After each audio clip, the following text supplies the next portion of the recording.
Hello students, welcome to my class. So as you know, in the previous video, I had discussed about oxidation and what is an oxidizing agent.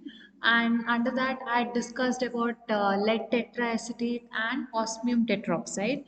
So in this video, we'll be continuing with the same topic wherein I'll be discussing about periodic acid and per acids. Okay, these two, and they are how they act as oxidizing agent and their applications. So starting with the periodic acid, there are two types, that is orthoperiodic acid and metaperiodic acid. So you can see the structure here. This is orthoperiodic acid, wherein iodine is attached with 4 OH groups and one doubly bond oxygen, and periodic acid has 3 doubly bond oxygen and one OH group attached to it.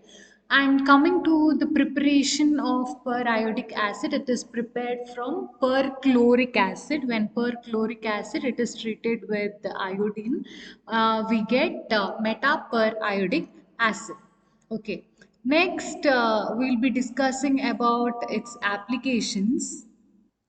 So the first application of periodic acid, as you can see, is the oxidation of 1,2 diol. Now what is a diol? We discussed this in the previous video also. Two OH groups, that is alcohol groups, functional groups, will be attached to two carbon atom which are neighboring to each other. So this is a diol molecule. So periodic acid is used in the oxidation of a diol.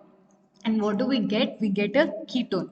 Now let us study how this reaction proceeds, its mechanism. So what happens? I have taken here the oxidizing agent, that is periodic acid. What is happening here? We have one double bonded oxygen, right? So one of the bond is shifting onto oxygen. One bond shifts on oxygen.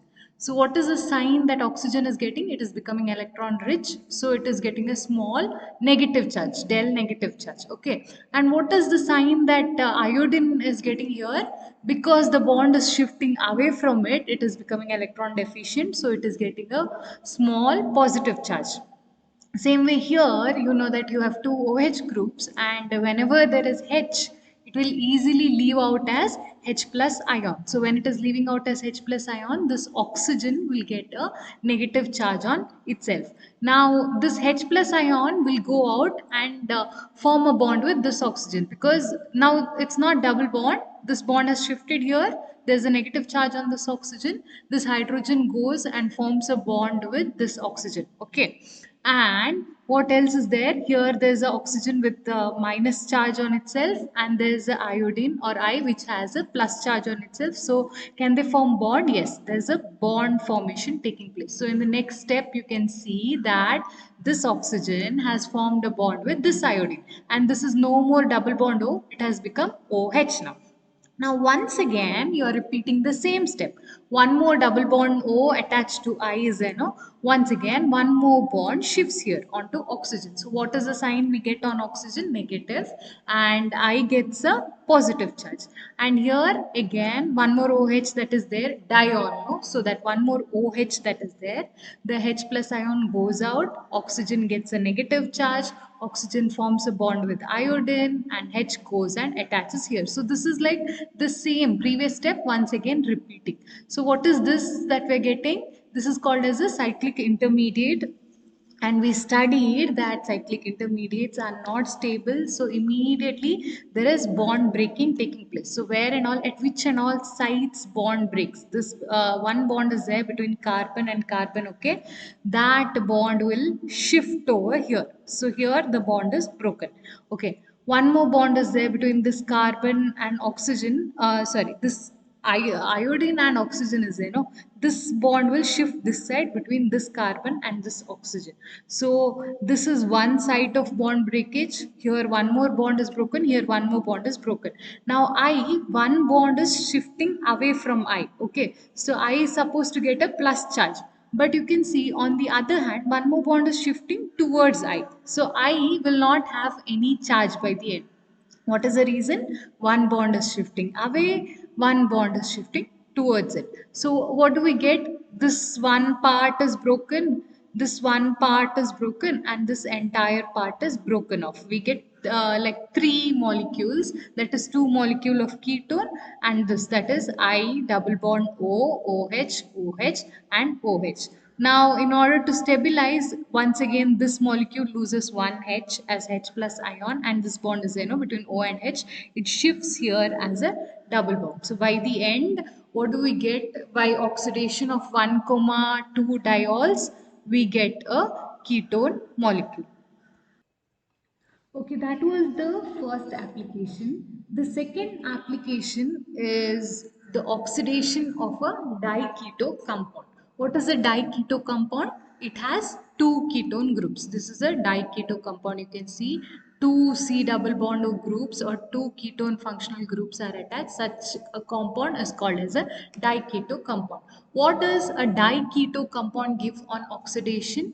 It gives carboxylic acid. You can see CH3COOH. So how does this mechanism proceed? Let's study the mechanism. So I am taking our oxidizing agent, that is the periodic acid. Okay. So per H5IO6, it loses one H plus ions, and what do we get? H4IO6 minus, which is a periodate ion. This is a structure, open structure of a periodate ion. Now you know that H5IO6 would have one H here, okay, as OH. And then we are losing that, it is losing that H plus ion. Okay, so what do we get here? O minus, because it has lost that proton. So this is a structure of your periodate ion. Now mechanism, this is the first step, that is losing of one proton by periodic acid to give a periodate ion. The second step, what you will do, you will take your diketo compound and then make it react with your oxidizing agent, that is your periodate ion. Now here, usually all these mechanisms, proceeds in the same way. What is it? Formation of a cyclic intermediate, then that cyclic intermediate breaks in order to give stable compounds, that is your product. Okay, so previous step also was same. Once you understand one mechanism, then all other mechanisms are easy to write. So this also follows the same mechanism. What happens here? This time it is the ketone functional group. Here you know that oxygen is more electronegative. So this pi bond electrons are pulled towards this oxygen. So this oxygen gets a minus charge. This carbon gets a plus charge. And in our periodate ion, we have one oxygen which had lost H as H plus, which is now with the negative charge. So where will it go and attach itself? It will go to this carbon, because carbon has a plus charge here. So this is what we get. All I did was just attached this oxygen onto here to this carbon, and there was a bond formation between that carbon and oxygen. And which is this O minus? This one. This was initially double bond O, this bond got shifted, right? So this is O minus, and you know that there's one H plus ion in the reaction medium which was given out in the first step. That will come and attach over here to give OH. Okay, so now in this step what happens? Once again we want a cyclic intermediate. This is not a cyclic intermediate now. So in order to form that cyclic intermediate, what happens? One more C double bond O group is there. Same thing as the first step. This bond shifts onto oxygen. Oxygen gets a negative charge, carbon gets a plus charge, and here one more OH, that is this one, attached to the iodine, will lose its proton as H plus ion. So oxygen will get a negative charge, correct? So this negatively charged oxygen will form a bond with this carbon, and here we have O minus, and this hydrogen is given out as H plus into the reaction medium, will go and form with bond with this oxygen. So do we get a cyclic intermediate now? Yes, we have got a cyclic intermediate. And now this cyclic intermediate, once again bond breaking takes place in this cyclic intermediate. Where and all, at which sites you will see that what is the product you want? You want a carboxylic acid group. So which and all bonds you have to break here? This one you have to break, this one you have to break, correct? So what happens here? Here this carbon-carbon bond will shift here between carbon and oxygen to give CH3, C double bond O, OH. Okay, one molecule of carboxylic acid. Once again, here this oxygen and iodine bond will shift this side between carbon and oxygen to give one more molecule of carboxylic acid. And here one bond is shifting away from iodine, one bond is shifting towards iodine. So iodine will not have any charge on itself. So what is the product we get? We get two molecules of carboxylic acid, and by the end we get the catalyst or the oxidizing agent that we've taken as such. Our third application of periodic acid is the oxidation of alpha amino keto compound. Okay, so what is an alpha amino keto compound? This is an alpha amino keto compound. As you can see, this is a alpha carbon, this is a beta carbon. So alpha carbon has NH2 or the amino group attached to itself. So this is nothing but the alpha amino keto compound. Keto compound because there is a ketone functional group. So this compound on oxidation with the oxidizing agent, that is periodic acid, gives us two product, that is an acid and an imine, which further breaks to give an aldehyde and ammonia. So let us study how this reaction proceeds, its mechanism. Okay, so how does this reaction proceed? What is the reaction mechanism? First step is the same thing. You're taking your periodic acid H5IO6. It loses a proton, H plus ion. So what do you get? You get a periodate ion where oxygen has a negative charge. This is structure of periodate ion. So this step was there in the previous reaction as well. So you know the first step. Second step, what you'll do? You will take your alpha amino keto compound. What is this? Our alpha amino keto compound. Now students, you will see where and all it is possible to shift the bond. Okay, so here whenever there is a C double bond O, you know that oxygen is more electronegative, so obviously it's possible to shift a bond here. So this pi bond, as I know, will get shifted onto oxygen, making oxygen negatively charged and carbon with plus charge. Now carbon has a plus charge and one of the O in our periodate ion has a negative charge, correct? So where will you connect this carbon to? This oxygen. So in the next step, although this looks very complex, it is very simple. I've just joined this oxygen to this carbon and written in the next step. And what happens to this O? It is there in the form of O minus, and you know that in the first step there was a proton that was given out, okay, which is still there in the reaction medium. So don't just keep it as O minus, let this H plus go and attach over here at the O minus. So you will get one more OH, okay. So now I've written the same compound attaching this whole part onto the carbon. So you can see NO2 and the whole, this compound here COH. Where did this come from? This is nothing but this one, where the bond had shifted, pi bond had shifted on oxygen. Oxygen had O minus charge on itself. That O minus took up the proton that was eliminated in the first step and became OH. And what else is attached to carbon? This whole part that is written here. Okay. Now I've just opened this NH2 and written it this way. Once again, there's a proton here. Hydrogen is there, which will go out as H plus ion. So what will nitrogen get? What charge will it get? It will get a minus charge. Now for you to form, what are you doing actually in the second step? As I said, you want to make a cyclic intermediate. Then you can break the bond and get the product that you desire. So what is the second step? Formation of cyclic intermediate. So you have to see where is it possible for you to make a cyclic intermediate. Now okay, nitrogen has got a negative charge. How will iodine get a plus charge?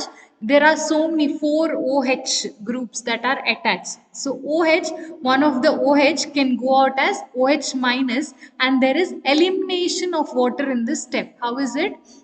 One of the proton is going out from the NH2 group, one of the OH is going out from this uh, periodate ion attached to carbon, correct? So they both OH minus combine with H plus to give water. So there is, I have not written it here, you can write it, elimination of water in this step. Okay, so since OH has gone out as OH minus, iodine will get a plus charge. So now this iodine can go and form a bond with this nitrogen, which I have written in this third step. So this is your cyclic intermediate that you've got. Do not go to touch anything else. Only here you're making some changes, that is just to form a bond here. Okay, so here you can see NH and iodine has formed a bond here. Now this cyclic intermediate, once again, in order to get the desired product, what you have to do, you have to break this complex molecule into two simple ones. Now what in all do you have to get?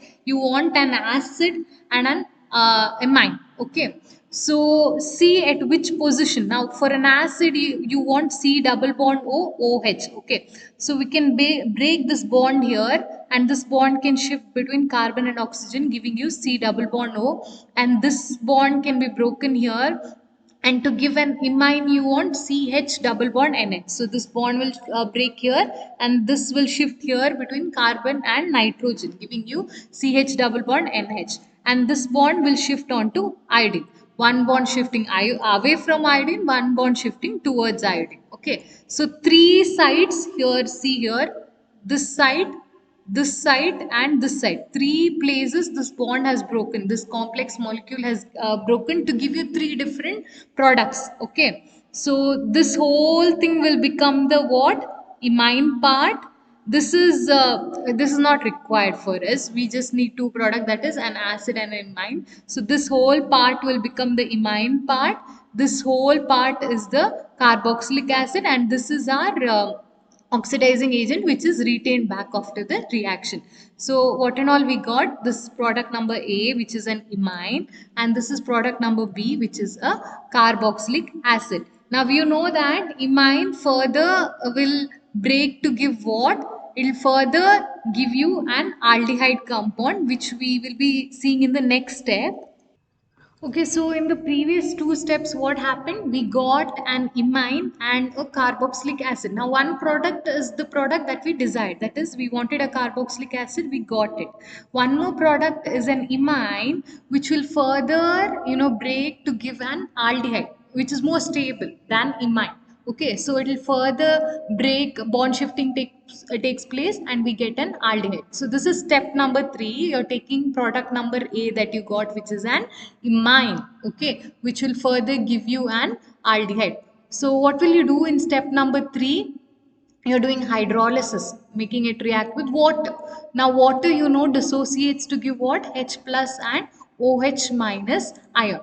And here, see students, be very careful when you're shifting the pi bond. You cannot shift it anywhere at all. Now here we have a carbon, we have a nitrogen. You will see which is more electronegative. The more electronegative atom will pull the electrons of the pi bond towards itself. Now among carbon and nitrogen, we know that it is nitrogen which is more electronegative than carbon. So what will nitrogen do? It will pull this pi bond electrons towards itself. Otherwise it's a shared pair of electron, right? This nitrogen is pulling that pi bond electron towards itself, because of which it is getting a negative charge, and because the electrons are being pulled away from the carbon is getting a plus charge. Now water dissociates to give H plus and OH minus. The H plus part, or the proton, will go and attach onto nitrogen, and the OH minus part will go and attach onto the carbon. Okay, so you get this intermediate. Now, what do you want actually? You want an aldehyde. Aldehyde is nothing but C double bond O bond H. So this carbon which is attached to OH, that is this one, carbon attached to OH. Here H is there, which will leave as proton, as H plus ion. So what will happen to this bond? This bond will shift here between carbon and oxygen, forming C double bond O bond H. And here this molecule will break, and this bond will shift on to nitrogen to give NH2 minus. But in the reaction medium you also have plus, so NH2 minus will take up one more plus and become ammonia, that is NH3. So at this side this molecule will break, this H will go out as H plus ion. So what do you get? Finally you get an aldehyde and ammonia. So after this reaction, what are the two products that we got in the oxidation of alpha amino keto compound?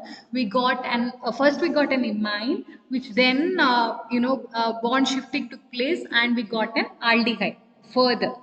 Then what is the one more product that we got in the second step itself? We got a carboxylic acid. So this was the third application, that is oxidation of alpha amino keto compound. So the fourth application is the oxidation of alpha hydroxy keto compound.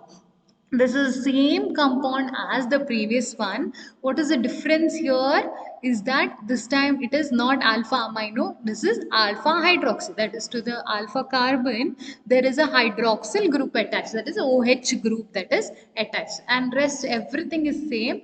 Once again this gives the same product, that is we get an aldehyde and we are getting a carboxylic acid. Now once again the mechanism is also same, so I haven't written it again and shown, but you will practice it. You will write the mechanism for this one yourself, and the mechanism follows the same steps as the previous one. Okay. Now moving on to the fourth oxidizing agent, this is the last one that we'll be studying under this topic, that is peracids, or they can also be called as peroxy acids. Okay, so these are some of the examples. These are nothing but they will have a CO3H group attached to them. You know that COOH is a carboxylic acid group, but here what is the difference? CO3H this is, don't confuse between this and that, that is carboxylic acid. Here we have CO3H group attached. So these are some of the example. We have perbenzoic acid, peracetic acid, performic acid, perbenzoic acid, etc. And you can write n number of example. How is a preparation? Here we will study peracetic acid. How do we prepare peracetic acid? We are taking an acid, nothing but your carboxylic acid, regular carboxylic acid, made to react with hydrogen peroxide, H2O2. I'm sure you have used this in your labs also. So what do you get? You get a peracetic acid. And water. What is the second method of preparation? You're taking an aldehyde and making it react with excess of oxygen. What do you get? You get a peracetic acid. What are the properties? This is a colorless liquid and it is a very good oxidizing agent. Now let's study what and all are the application, that is what is important. So next we are discussing about the application of peracids. The first application is oxidation of alkene molecule. Okay, what is an alkene molecule? Double bonded unsaturated compound, double bonded compound. These are alkene molecule. Okay, so alkene on oxidation, what does it give? It gives us an epoxide. An epoxide is nothing but it will have an oxygen in the ring. Okay, a cyclic structure wherein we have one oxygen, so this is called as an epoxide. So oxidation, this is the first application, that is oxidation of alkene molecule in the presence of peracids. Let us study the mechanism of this reaction. So what are we taking? We are taking an alkene and there's a pi bond shifting. This you know, the pi bond is, it will shift towards one carbon atom, giving one carbon with negative charge and one carbon with positive charge. Now let's talk about our oxidizing agent, which is a peracid. So this is a structure of peracid. It has three oxygens, COOH. Okay, so this is something you need to know about peracids. In all other mechanism it works in the same way. So this is a carbonyl group, you know that in carbonyl group carbon is attached to oxygen, but oxygen is highly electronegative. So in this carbonyl group there's a pull towards the oxygen. This pi bond electrons are strongly being pulled towards this oxygen. Okay, so because of this, what happens? The electrons throughout this bonds are getting pulled. Okay, because of that the last oxygen will get a plus charge. Now this is same in all other mechanisms, so understand this. What is happening? Due to the presence of this carbonyl group, the pi bond electrons are being pulled towards this oxygen, strongly being pulled, because of which throughout the bond the electrons are being pulled. Okay, and the last oxygen will get a partial positive charge because its electrons are also being pulled. This bond doesn't break, but it has a partial positive charge or electron deficient nature. Why? Although it has a shared pair of electron here, but the electron is pulled towards this oxygen. Here it is pulled towards this carbon, and electrons from that carbon is pulled towards this last oxygen. So because only when there's a carbonyl group you can see this, and this last oxygen will get a partial positive charge. Because of what? Because of the presence of this carbonyl group. Now oxygen here has a plus charge, and because of pi bond shift one of the carbon has got a negative charge. What will you do? You will simply attach this part over here. So that is the next step. Now you want a cyclic intermediate. So what will you do in the next step?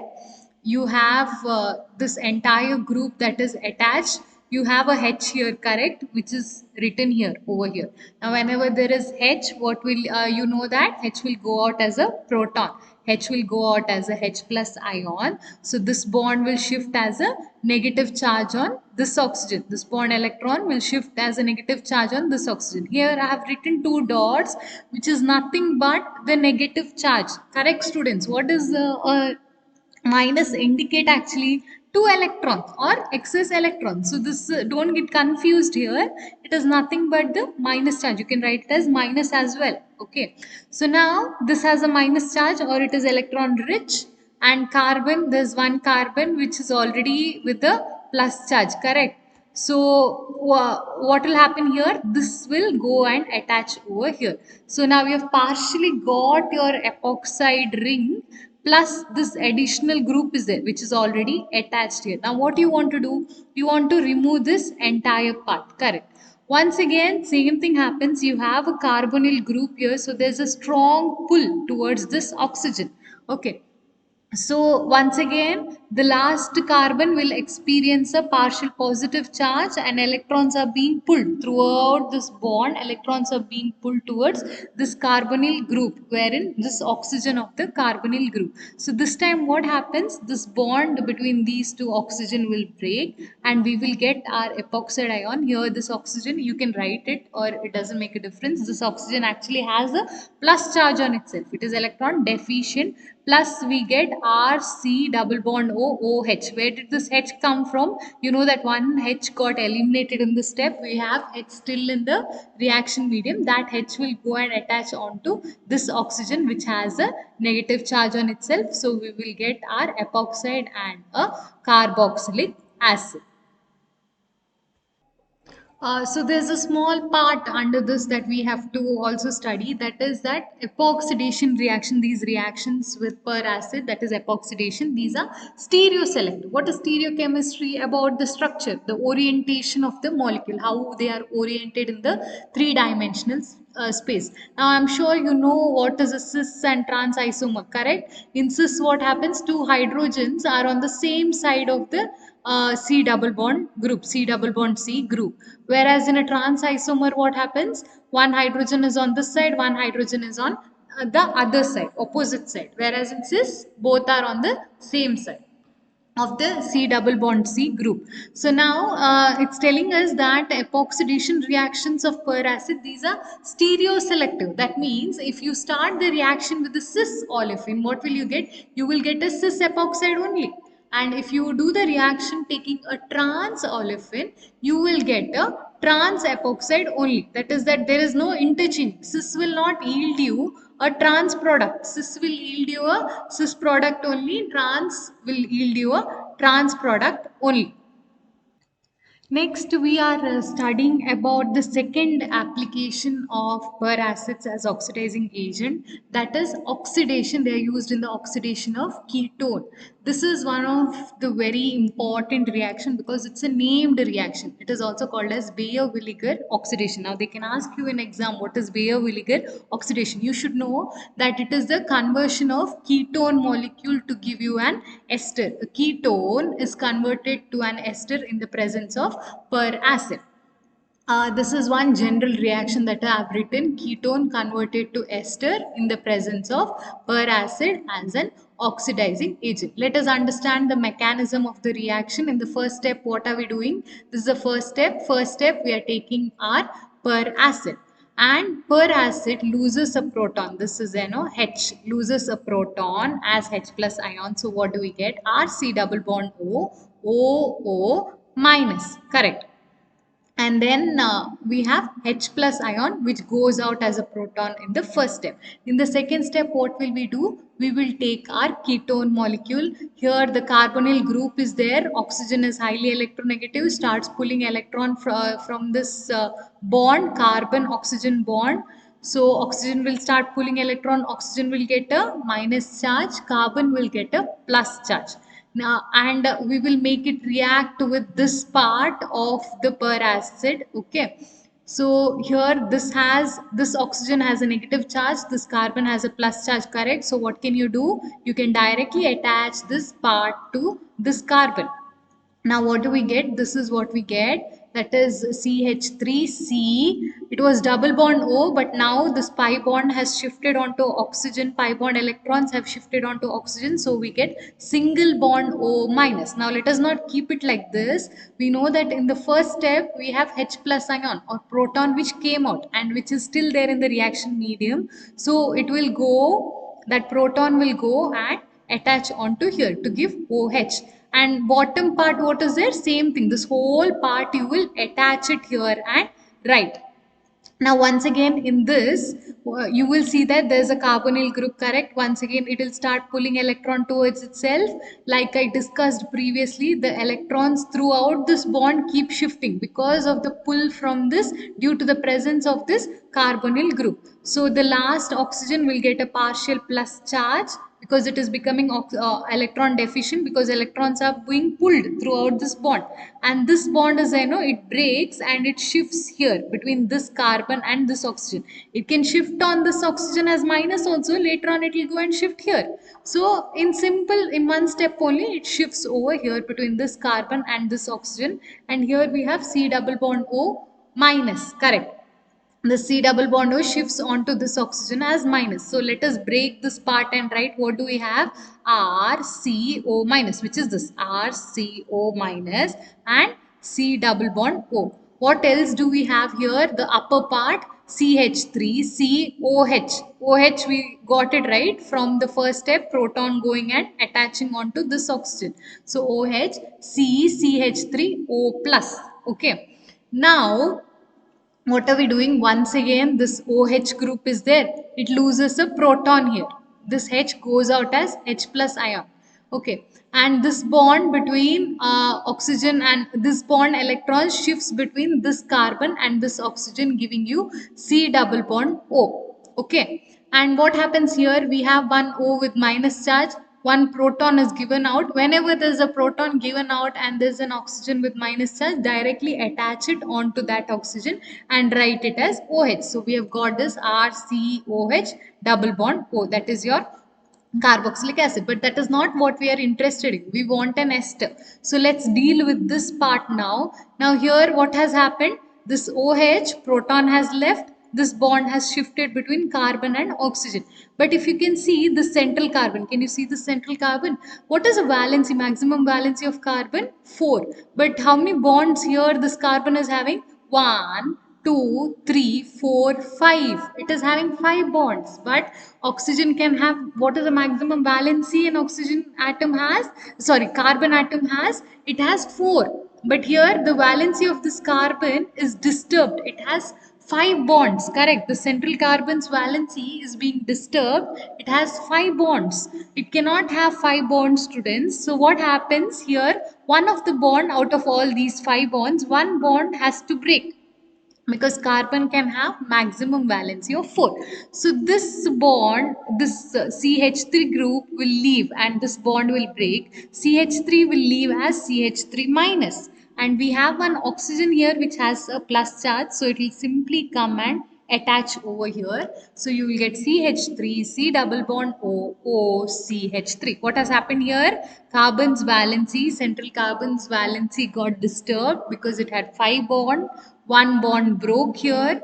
This went as CH3 minus, and we have one oxygen which had a plus charge on itself. So this will come and form a bond here. So this is nothing but the mechanism of your Baeyer-Villiger oxidation reaction. Now, this next slide is nothing but some of the other examples of Baeyer-Villiger oxidation where we have taken some different compounds. You can write a number of examples. This is example number 2 where we get a phenyl acetate. We have taken a ketone and we have got ester, correct? But this time we have got phenyl acetate. And this third is we have taken a aromatic compound, that is cyclohexanone, which was a 6-membered, and we got a lactone, which is cyclic ester. But you can see additional oxygen is there over here. So you can see that this ring got expanded here. Due to the addition of an additional oxygen here. So this is also the third example is also an example of ring expansion reaction. So if they ask you write down an example of Baeyer-Villiger oxidation wherein there is ring expansion, you can give this example, that is cyclohexanone getting converted to lactone. Now this mechanism, second example mechanism, you will only write it yourself. Okay, you will practice it same as the previous one. Third one I will discuss. What is the mechanism of conversion of cyclohexanone to lactone in the presence of oxidizing agent peracid? So let us discuss the mechanism how cyclohexanone got converted into a lactone molecule. This is the reaction mechanism. Now it's same as the previous one. It's very easy to write. First what you'll do, you will take your oxidizing agent, which is a peracid, okay, taken, and then what will happen in the first step, it will lose a proton. Okay, it will lose this H as H plus ion. So this whole part with oxygen will have a minus charge and you have proton. Elimination of proton is a first step. Second step, what you will do, you will take your cyclohexanone. Okay, this is a 6-membered ring. How many carbon does it have? 6. 1, 2. Let's number it. This is the first carbon. 1, 2, 3, 4, 5, 6. 6-membered ring, cyclohexanone. So here what happens? This is C double bond O. Once again, this is a carbonyl group, correct? So there is a pi bond shifting onto oxygen. So oxygen gets a minus charge. This carbon here gets a plus charge. Now what you will do, you will make it react with this part obtained from the first step. So here oxygen has a negative charge and this carbon has a plus charge. What will you do? You will directly form a bond between this oxygen and carbon number 1. So this is what you get. And you also have this O as O minus, correct? And in the first step, there was an elimination of proton. This proton or H plus ion is still there in the reaction medium, which will go and attach onto this oxygen to give OH. Okay. And this is the rest of the part. Now what happens over here?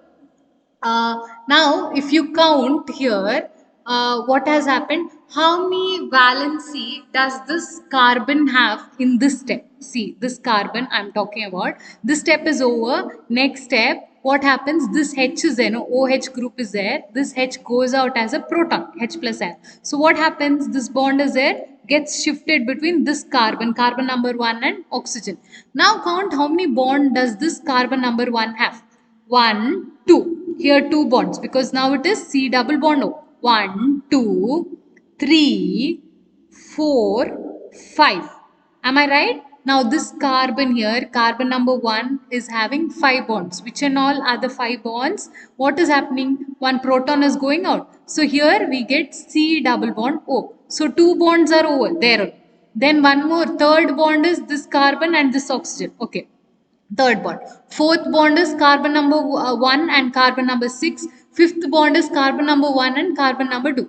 So now this carbon is having how many bonds? It is having 5 bonds and valency of carbon is disturbed. Correct. So what it has to do? It has to break any one of its bond. So which bond will it break? It will break this bond between carbon number 1 and carbon number 2. That bond will break and it will go as a minus charge on carbon number 2. So here you can see that bond is broken. And now what is the valency of this carbon? How many bonds does it have? 1, 2, 3, 4. So valency is not disturbed anymore. We broke one bond because valency was disturbed. Okay.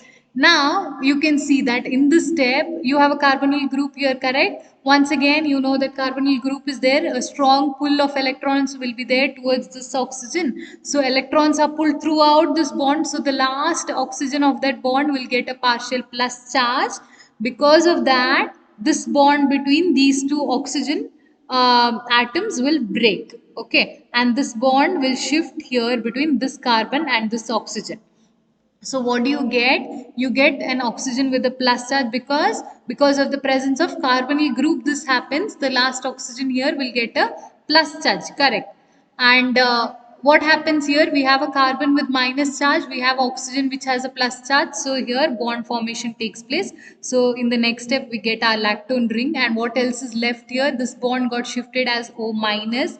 This shifted here as double bond. So we get RC double bond O. O minus was there, but we know that in the reaction medium there is one H plus ion still in the reaction medium, that we go and attach over here to give RC double bond OH and lactone. Here what we have, it was a 6-membered ring. Now we have one additional oxygen. Now let's count how many atoms are there. 1, 2, 3, 4, 5, 6, 7. One more oxygen got added. So is our ring expanded? Yes, ring got expanded. That's why this is given as an example for ring expansion reaction. So our third reaction here is oxidation of N-heterocycle. This is the third application.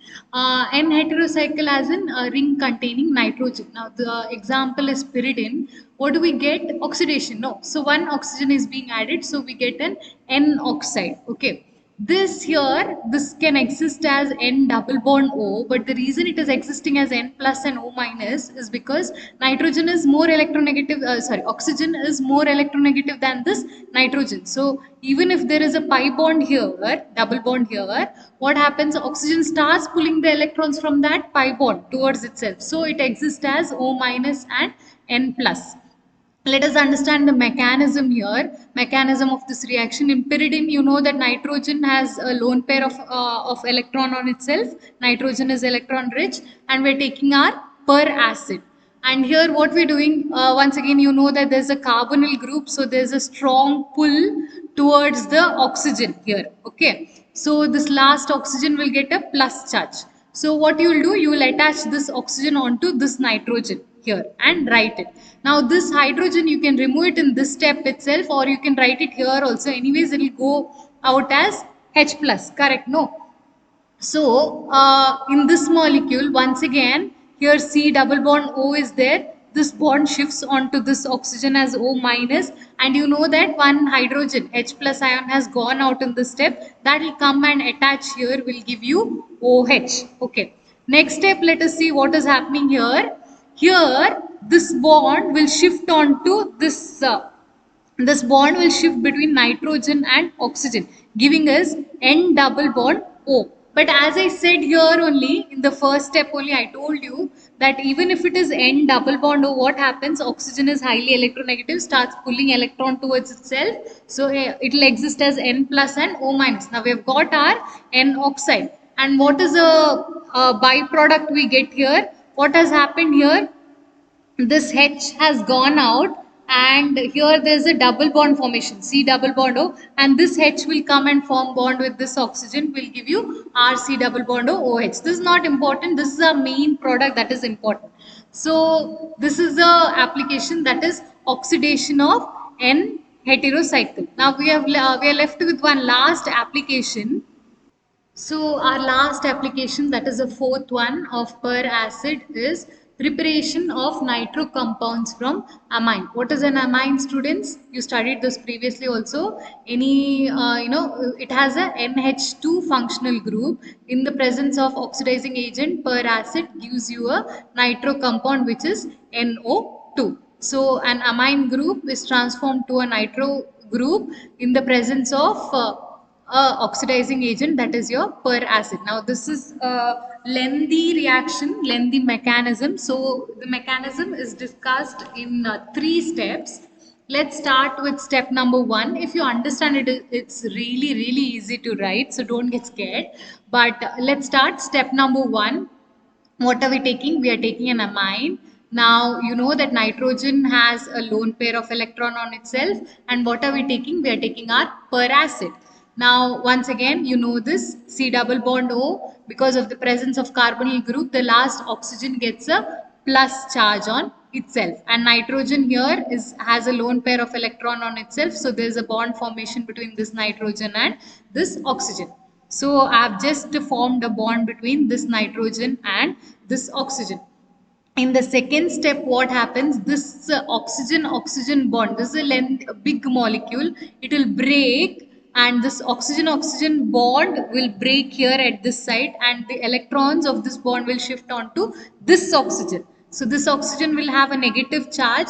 Once again, nitrogen here has a plus charge. What is the reason for nitrogen having plus charge? Because initially nitrogen's valency was 3 bonds were there. One additional bond was formed between nitrogen and oxygen. So now nitrogen has 4 bonds, because of which nitrogen is electron deficient. So it has a plus charge. Okay. So what happens among these 4 charge bonds? One bond between nitrogen and hydrogen breaks, and this goes out as proton H plus. So this plus charge on nitrogen is gone in the next step, and this H plus goes and attaches onto this oxygen to give you RCH2 NH and whatever is left here you will write it. What do we have? RC double bond O, and one H was there given, proton given out in first step, that will go and attach to give you RCOH. So this is the step number 1.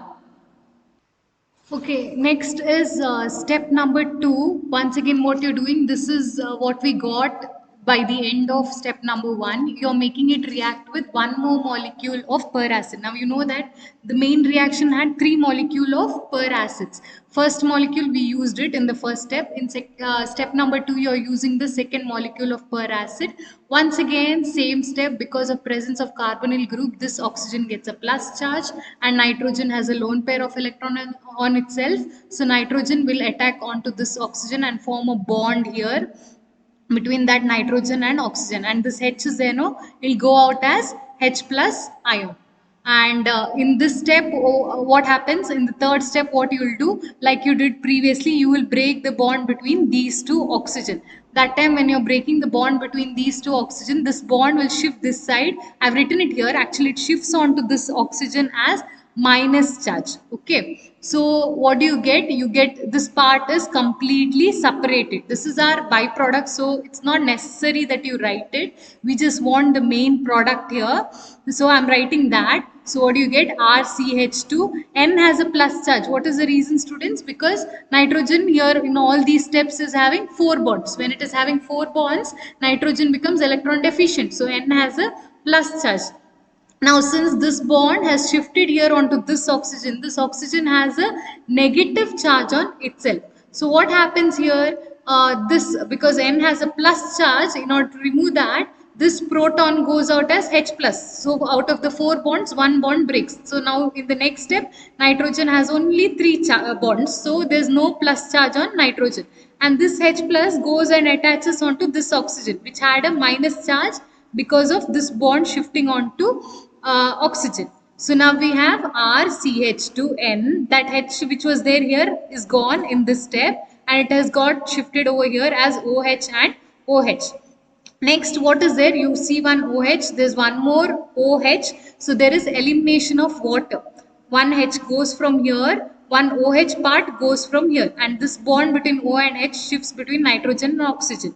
So what do we get? RCH2N double bond O. Once again, this is not complete. See, it continues over here. It wants to stabilize, so bond shifting takes place. What happens? This double bond O is there, no, between N and O. That pi bond shifts onto this oxygen as O minus, and this proton is being eliminated, so this will go and attach onto this oxygen as O plus. And since carbon should have 4 valency, this bond is, it will shift between carbon and nitrogen. Last is step number 3. So by the end of step number 2, what did we get? We got this compound that is an oxime. Once again, you will make it react with the third per acid molecule that we have. Same step, as we did in first and second step, same thing happens. What is happening? One proton is being eliminated. So oxygen here gets a, why is oxygen here getting a plus charge? Because of the presence of carbonyl group. This proton goes out, oxygen has a plus charge, nitrogen has lone pair of electron on itself.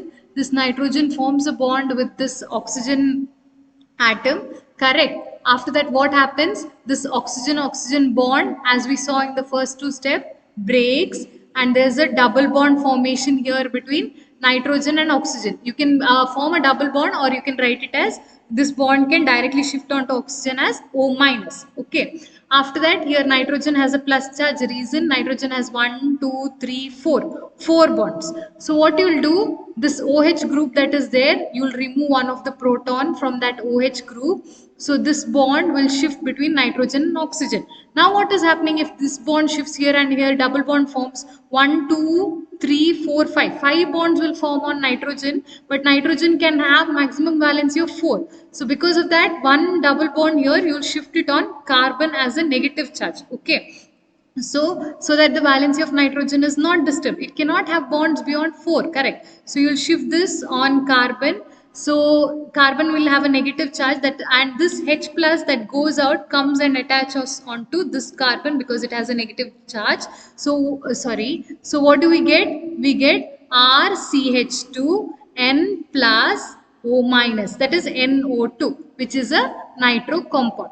So these are the 3 steps. With this, I'm ending this video. Do practice all the mechanisms, and the next topic, that is oxidation with the chromium and manganese salts, will be discussed in the next video. So thank you students, thank you for attending my class. Take care, bye.